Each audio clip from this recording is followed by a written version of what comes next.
Hello, everybody, and welcome to GameStar's ANZ spring season. This is the onesie edition. Special night tonight. My name is, and I am wearing a onesie. I found one in my closet. But my name is Nigeria, and casting alongside me is the Care Bear known as Cumberton. I'm a green dinosaur. How are you, Rar?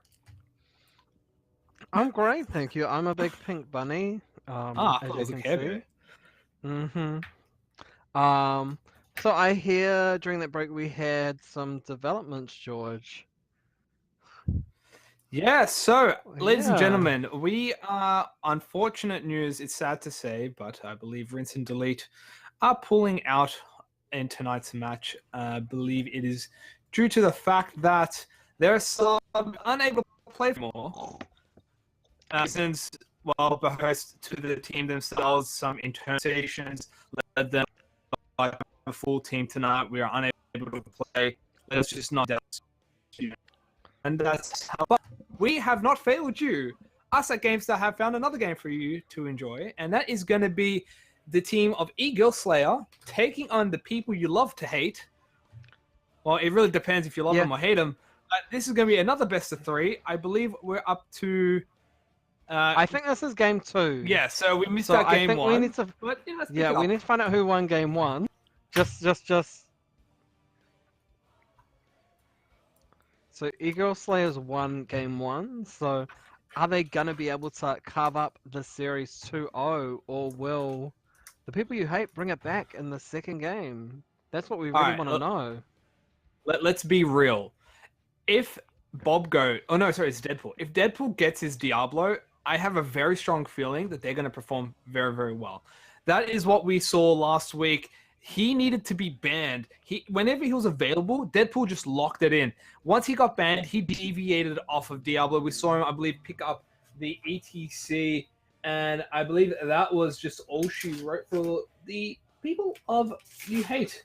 Was it no? It had Diablo. They got themselves ETC, and then they went on towards Garrosh. So they were the other heroes that Deadpool has in his pool. But we're just gonna wait and see if they're gonna, show up tonight. But it's back on Infernal Shrines. We were just not that far off. So I guess in a parallel universe, we're Oh, on another map. we're back. But yeah, we're back. Long time no see, buddy. Mm-hmm. We're back on the same map again. And that is, lovely. But in the previous match, 9 minutes, 57 seconds. Can we beat it? Can we best it? Well, Good it depends question. on how these teams go. We saw Hanzo being picked up in the previous match. Again, these are different teams, but just going off of the previous map, are we going to see something similar in a pick and ban phase as we head right into it? Orphea Leoric looks really strong. That Entomb into Hungering Feast combo looked pretty strong. Eternal Feast, there we go. So Egirlz Slayer's up one game against people you hate. Looking at their team, I don't think they're actually people I hate, unfortunately. Well, that's why it's the people you love to hate or the people you hate to love. It's just, it's kind of a toss-up between those two. But with we saw Orphea, and it did work. Once got the Eternal Feast, they were just able to keep them locked up and just stack it upon stack it upon stack, and just the sheer damage capital outputting. That was totems on that one. What worked wonders. But now two new teams. We mentioned the changes a lot with the patch. Again on Genji, on Hanzo, on Tyrande, on a lot of heroes, even Yrel, as well as Morganas. He did get a nerf on his File Claws. I think it was increasing the cooldown on that, but he gets banned away, so we don't have to worry about that tonight. I don't really want to go back to the previous game again because I can see you're trying to move away from it. But can I just say that I predicted that they will get rinsed and deleted by Orphea? Just saying. Okay, you did. See, it's the I guess bunny unicorns. They're the onesie power. I knew you had a crystal ball somewhere, Cubby. Their fairy powers are powerful, but now can they predict what will be first picked tonight's First match? pick. Oh. Yes. Garrosh has been banned by Egirlz Slayers. Interesting, because you would think if they were really scared of Deadpool's Diablo that would be their ban instead of Garrosh. I'm predicting it. First pick, Diablo pick. Done. Mm-hmm. Let's see what's banned on the side of people you hate. I would think probably Orphea. Oh, they're gonna ban Diablo. Oh, okay. Seeing a lot of tanks banned. That is, yes, that is interesting. We mentioned Deadpool loving Diablo. Blank, sorry yet again, but they're banning it is very questionable. I believe he's much more preferred. He's a playmaker on that, but it can be counteracted with a Stitches Malfurion combo, surprisingly enough, and that's what was a hard matchup for him. But they ban it. Tyrande is left free, but so is Orphea, Genji, Hanzo, Maev, a lot of high caliber Some players. really great first picks there. Exactly. S tier picks and draft still on the table. It's interesting for me because it makes me wonder if they're trying to ban out someone's hero pool with all these tank bans. Well, you know what? If we see an ETC being picked up by Egirlz Slayer, this would definitely be a kind of, well, what does Deadpool play now? Because that's all we know of him so far. Diablo, we've known the ETC, the Garrosh, but what next? Egirlz Slayers, on the other hand, again, a team of, well-known players. They're still solid, strong team. They did take game 1 before. They locked themselves a Greymane and a Muradin. Hey, we got a Mirande! Sweet! Yes, I can finally bust that out.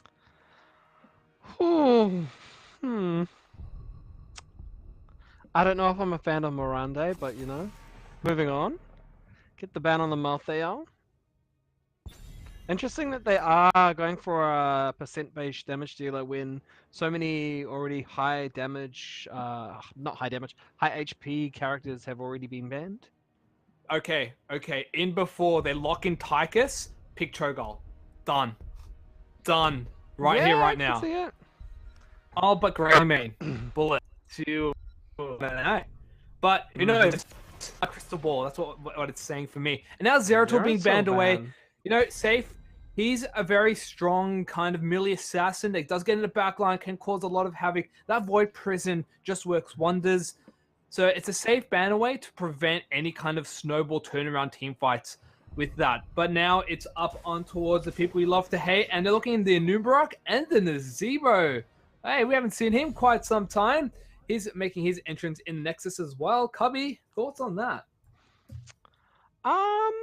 I mean, I don't want to hate, but after watching that last game where the game only was only 9 minutes and it was like level 11 to level 15, I don't know how I feel about the Nazebo pick, but we'll see what happens. I'm more excited for the Abatha pick by Egirlz Slayerz though. There's a lot of DPS coming out for the Egirlz Slayerz. And they decided to go with the Cassia Bob Goat, logging that in for his team, counteracting the team lineup that is Egirlz Slayerz. So let's assess it. So firstly, Miss Renface is on the Alexstrasza. Last week, she performed exceptionally on that Lucio. It's become something that we thought she was going to play. It's staple pick for her. Now rocking up Alexstrasza. We're going to keep an eye out on those Dragon Queen cooldowns, and as well as her position coming in towards the Shrine Control. But Mirande being played, you've got the Thrall, Greymane, Abatha, a lot of very frontline focused. What I see is a very pick-focused lineup too. Mirande is great because you hop in with the Muradin, get the Stormbolt on, followed by the Lunar Flare on the Tyrande, and that chain CC locks someone up for, I believe it's over 2 seconds on stun. 1.5 is Lunar Flare. The thing there is though, you've also got the Wolf from Thrall, so you can also lock that down even more on high priority targets. So it's a very pick-focused lineup that I see from the side of Egirlz. But ladies and gentlemen, we are hopping in. This is game 2 of a best of 3 between these two teams. We did miss game 1, unfortunately, but you know what? We're here. We're not. Well, I'm not queer, but it's all good. So let's get into it. Okay, that's okay. That's okay. It's on the blue side. We have. Oh goodness, people you love to hate. On team, we got Bolgoat on Cassia, Deadpool on Anub'arak, Miss Renface on Alexstrasza, Misery on Azebo, and finally, Rhinoceros is playing Yrel. And for Egirlz Slayerz, we've got Stump God on Tyrande, Matt on Muradin, Raven on the thrall, Trashly on Abatha, and Luke playing Greymane. The Greyman. They're quite like- happy to brawl in this mid lane at the moment. Someone's even spraying in that mid lane. That disrespect. Or the taunt, you know, it's a spray for taunting. Could happen. But Mhm. already, let's mention it. Raven, quick to rotate.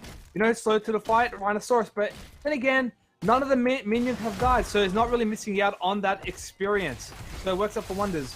What I did want to highlight, though, is the Anubarak pick. Now, I've mentioned this a few weeks ago. I don't like Anubarak on his own. I feel he's too squishy. If he engages and engages poorly, doesn't work. What I do like though is if you pair him up with the Egirlz, and Egirlz does go for the level 4 talent that gives armor when she jumps in, and then now you have a very tanky frontline in Anubarak. That's my opinion. We gotta wait and see how that pans out because you know what, Anubarak can get blown up, especially when the main thrall and Muradin as well. That's a big turnaround if they're not working. Yeah, I feel like the Anubarak needs to be very careful, just because there is a lot of chain CC on the other side, but the other team isn't really, like, it's quite frontline heavy. Like, the only real backliners they have are Tyrande. So it's not like he's going to be diving in for someone like, you know, he could dive for Tyrande, I guess. But, well, I guess we'll just see what happens. The real question goes then down, when you cocoon, who would you cocoon really? Because if you can cocoon, I guess, a high target, Avatar can't clone. But speaking of that, Matt is now finding himself a Miss Renface. He's doing a lot of damage. It's going to be an Avatar trying to secure, but it will not though, so they're going to force a disengage. Instead, Deadpool and Bob Goat, as well as Misery, doing a very, very good job of zoning off, keeping their support alive. But you know what? Egirlz Slayerz have made their presence known, have secured the Kaiser camp for themselves. If they do it right, they could deal some damage towards this little fountain, but decide to back away and just let it work on those turrets instead. Nice deal there.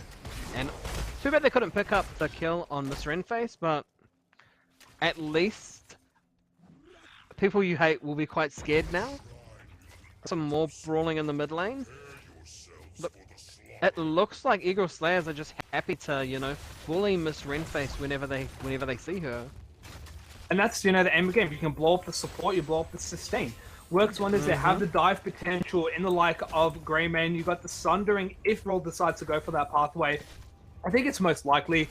It just works well with kind of separating the team, exposing that, you know, support line. But Shrine is up. It is also the Arcane Punisher. So quite early on, does a little bit of damage as well. But no teams really rotating to grab it just yet. I guess we've seen Egirlz Slayerz push out the lane to allow themselves, if they do rotate, the better positional advantage there.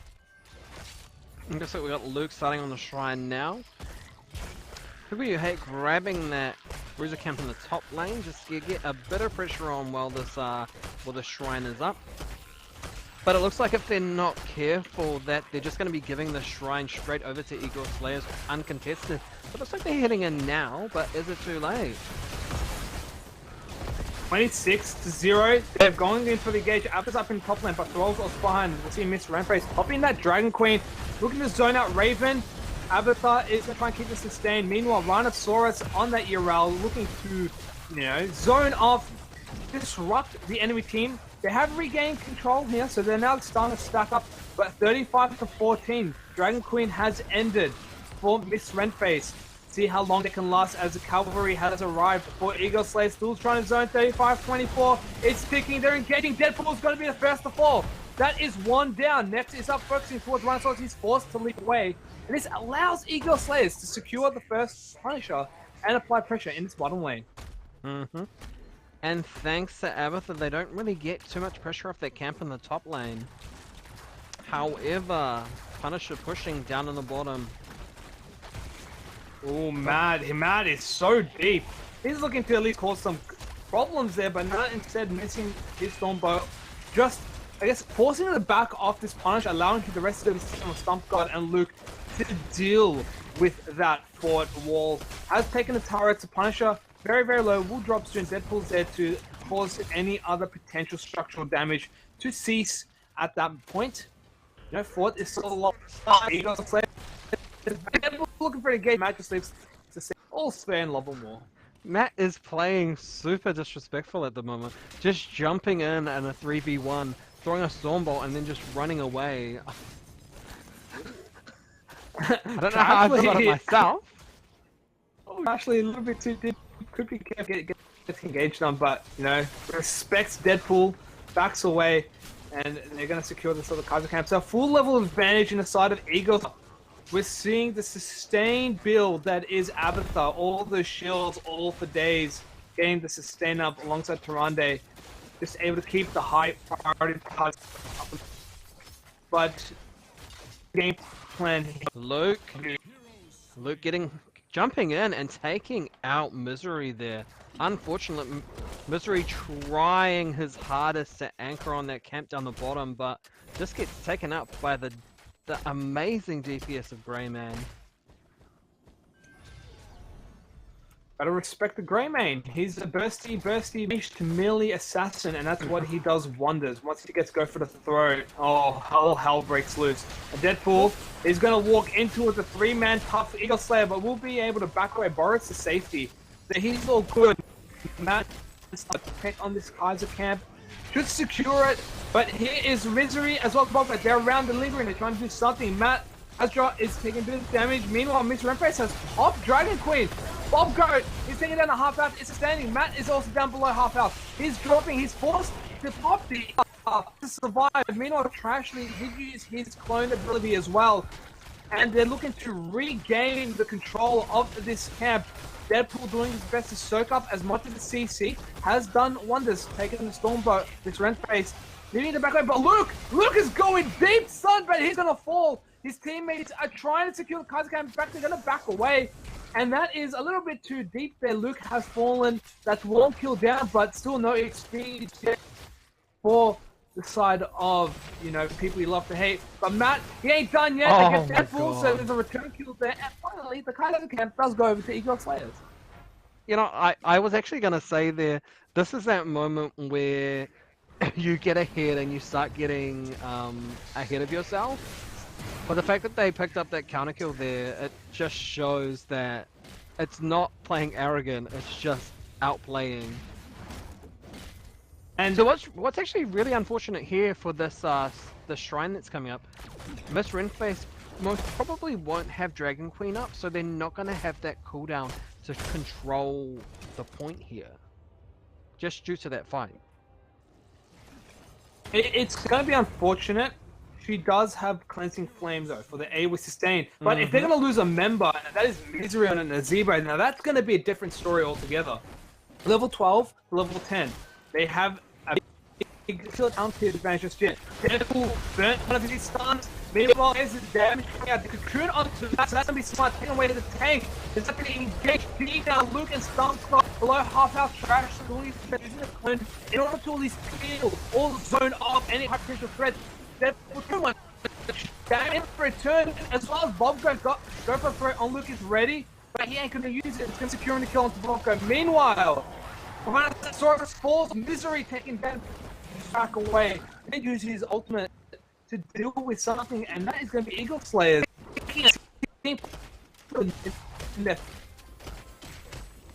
I appreciate the attempt at making something happen there, but it's unfortunate that they weren't able to really pick up any kills. Well, they have time to reset.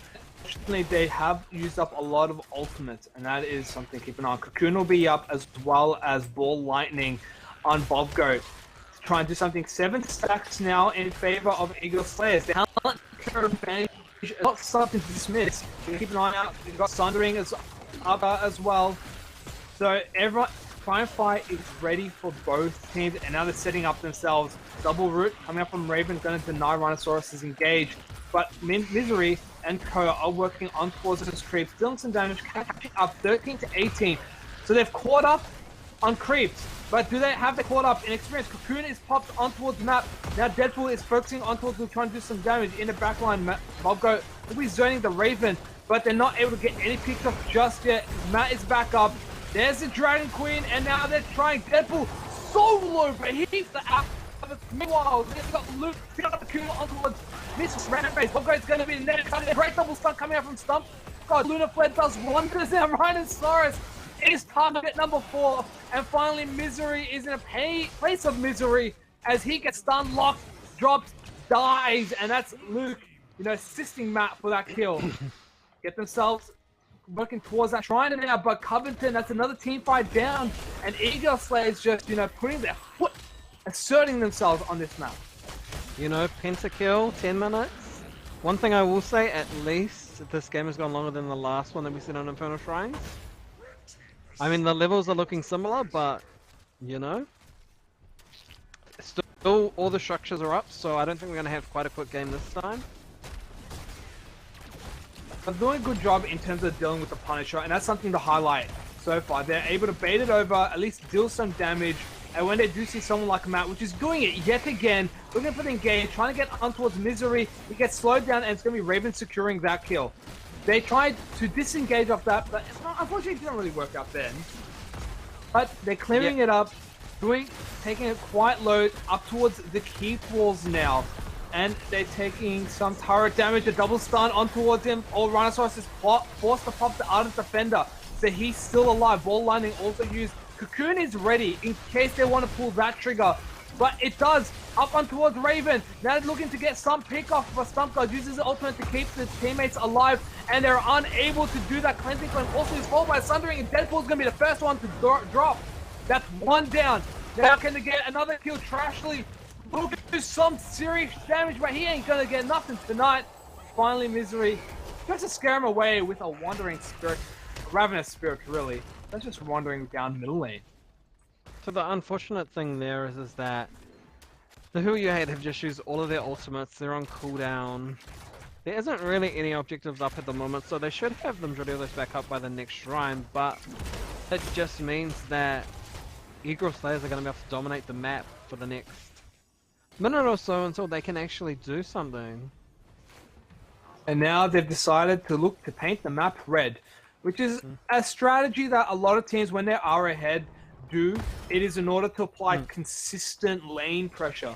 You get the Merc camps, continually apply that pressure, and like what's going to happen, this bottom fort is falling. Raven should secure it, which he does. It's going to give his teammates even more of an advantage. Level 17 to 13. That is a big margin of an experienced lead in the side of Egirlz Slayerz Covington. Yeah, here with those camps is that now Slayerz is just able to force people who play actively. But we've got quite a melee going on in the mid-range here.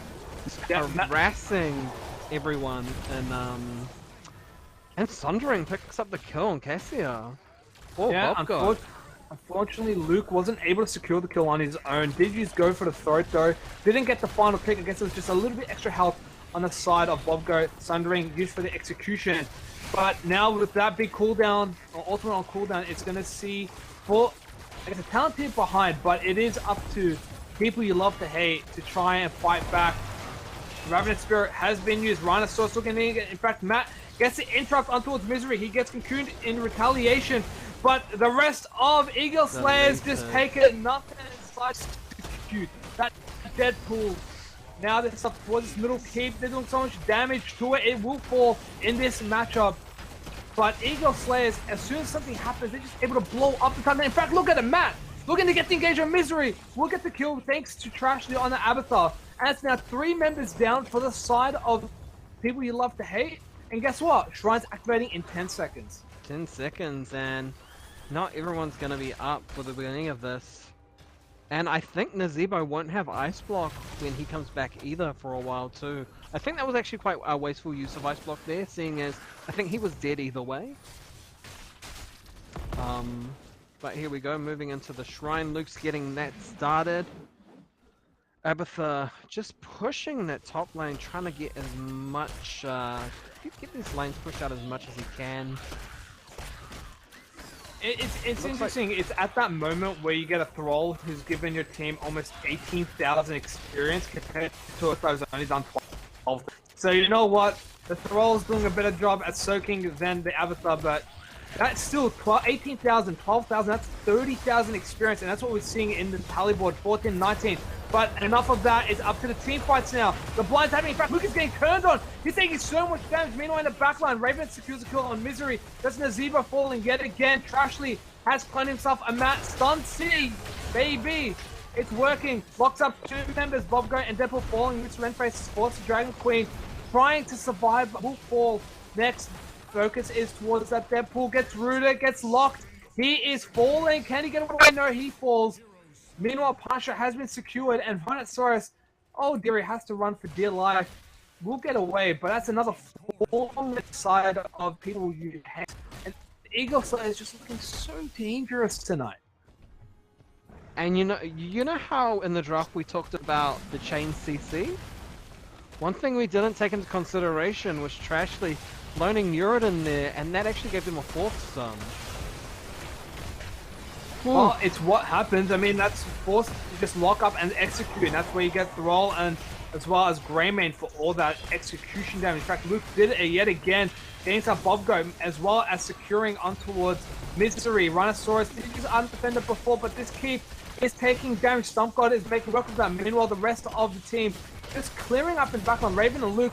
Get the kill on Deadpool. So that is another 4th member down by the people you hate. And unfortunately, that is going to be the end of the night for themselves.